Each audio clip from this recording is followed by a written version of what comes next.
হর হর মহাদেব, জয় মা, জয় কালাচাঁদ। আপনারা সবাই আমার প্রণাম নেবেন। আগের ভিডিওগুলোতেই আপনারা দেখেছেন একের পর এক মতুয়া দল আমাদের বাড়ি প্রবেশ করছে।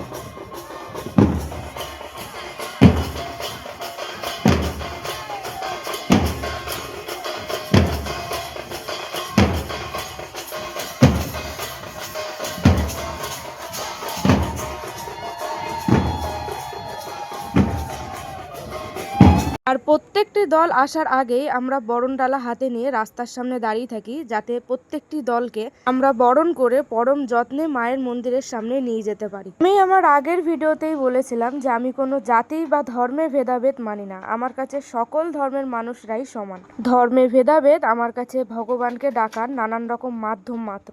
তবে এই সকল ধর্মের মানুষকেই আমি আমার মন থেকে যথাযোগ্য সম্মান দিয়ে চলার চেষ্টা করি। আর এই হাজার একটা নিয়ম মেনে নিজেকে বড় ঈশ্বর ভক্ত বলে ভাবা মানুষগুলোর থেকে আমি আবার একটু দূরত্ব মেনটেন করি, কারণ নিজেকে বড় ভেবে অন্যকে ছোট করা মানুষগুলো আমার আবার পছন্দ না। তবে এই মানুষগুলো হরিনাম করতে করতে ডাঙ্কা বাজাতে বাজাতে যে চরম উত্তেজনা প্রবণ মুহূর্ত তৈরি করেছিল তা সত্যিই অস্বাভাবিক।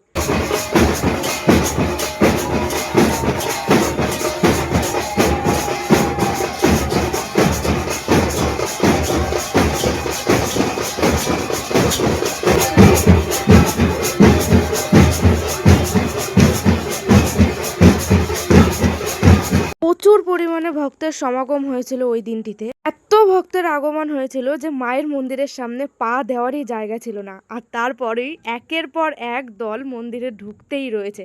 কি যে অস্বাভাবিক আনন্দ মনের মধ্যে তৈরি হচ্ছিল যে কি বলবো, সত্যি কোনো ভাষায় বলে প্রকাশ করতে পারবো না। বারবার শুধু মনে হচ্ছিল যে ঈশ্বর নানানভাবে আমাকে বোঝাচ্ছেন যে তুই সামনে এগা, আমি তোর সঙ্গে আছি। নিজের চোখের সামনে একসঙ্গে এত ভক্তের সমাগম, একসঙ্গে এত ভক্তের আনন্দে মাতোয়ারা, এত ভক্তের একসঙ্গে হরিধ্বনিতে চিৎকার করা, এটাই তো জীবনের সব থেকে বড় সাফল্য, সব থেকে বড় পাওয়া এটাই জীবনের। আমি যখন ডন্ডি কেটে কাশী বিশ্বনাথের যাত্রা শুরু করেছিলাম, তখন আমার বিভিন্ন আত্মীয় স্বজন আর পাড়া প্রতিবেশীরা আমাকে নিয়ে নানান রকম সমালোচনা আর নানান বাজে কথা বলেছিল। আমার কাছের অনেক মানুষ তারা আমাকে নানান অপবাদ দিয়ে নানান অশান্তি তৈরি করেছিল। খুব কষ্ট হতো তখন, তাও সামনের দিকে এগোতাম ঈশ্বরকে ডেকে। অনেকের তো আবার এরকম ধারণা আমি নাকি ভাইরাল হওয়ার জন্য গেছি, কিন্তু আমি কতটা কষ্ট করে গেছি আমার প্রত্যেকটা দিন প্রত্যেকটা মুহূর্ত একমাত্র ঈশ্বর তার সাক্ষী। বাড়ি ফেরার পরও নানান সমালোচনার সম্মুখীন হতে হয়েছে, কিন্তু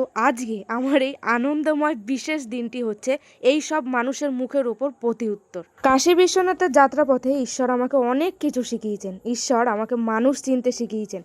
পৃথিবীর সব থেকে বড় আপন হচ্ছে ঈশ্বর। তাছাড়া যার অন্য কোনো মানুষ আমাদের আপন নাই, সেটাই বারংবার ঈশ্বর আমাকে প্রমাণ দিয়েছেন। যখন আমার এই আপন মানুষগুলো আমাকে বারংবার আঘাত করেছে, তখন আমার মধ্যে শক্তি যুগে ঈশ্বরই আমাকে তার কাছে টেনে নিয়ে গেছে। আর এই একান্ত আপন মানুষগুলো যারা আমার সফলতায় কোনোদিনই সুখী হতে পারে না, এই মানুষগুলোকে ঈশ্বর আমার জীবন থেকে ত্যাগ করিয়ে নিজে পরিপূর্ণভাবে আমার জীবনে অধিষ্ঠান করেছেন। অফুরন্ত মানুষের ভালোবাসা এনে দিয়েছে আমার জীবনে। ঈশ্বর এতটাই ভালোবাসার এতটাই আনন্দে আমাকে মাতিয়ে রেখেছেন যে এই মানুষগুলোর কোনো হিংসা বিদ্বেষ আমাকে স্পর্শই করতে পারে না। আর এই মানুষগুলো নানান সমস্যায় সমস্যিত হয়ে জর্জরিত হয়ে এক কোণেই ঘরের মধ্যে পড়ে থাকে। আসলে ঈশ্বর কর্ম অনুযায়ী ফল দেয়, ভালো করলে ভালো আর খারাপ করলে খারাপ। আমার কাছে আজকের এই দিনটি ঈশ্বরের আমাকে দেওয়া আমার কর্মের কর্মফল। যে অফুরন্ত আনন্দ আমি এই দিনটাতে উপভোগ করেছিলাম, সেটাই আমার কাছে ঈশ্বরের দেওয়া সব থেকে বড় আশীর্বাদ। ঈশ্বরের অদ্ভুত লীলায় প্রত্যেকটি মানুষও যেন এই দিন ঈশ্বরের আনন্দে একদম উন্মাদ হয়ে উঠেছিলেন।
হরিনাম করতে করতে মাতাম দিতে দিতে তারা অদ্ভুতভাবে ঈশ্বরের ধ্যানে জ্ঞানেই হারিয়ে গেছিলেন।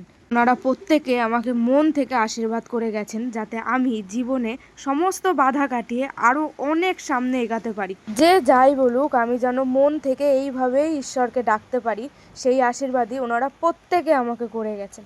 আমার আর কি চাওয়া আছে মানুষের কাছে, আর কি চাওয়া আছে ঈশ্বরের কাছে। ওনারা যে মন থেকে আমাকে এতটা ভালোবেসে আশীর্বাদ করেছেন, এই আশীর্বাদের মান আমি যেভাবেই হোক রাখবো।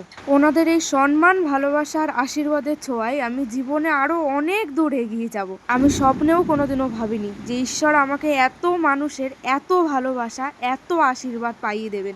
ঈশ্বর আর এই মানুষগুলোর এই মহান আশীর্বাদ আমি আমার মাথায় করে রাখবো। এইভাবেই এই বছরের পুজোর সমাপ্তি ঘটলো। আবার আসছে বছরের অপেক্ষা। আর এই বছর এই এত মানুষের এত আনন্দ, বিশ্বাস, ভক্তি, ভালোবাসা আর আশীর্বাদগুলো আমি পেলাম, তা নিয়েই জীবনে এইভাবেই আস্তে আস্তে আরও সামনে এগিয়ে যাব।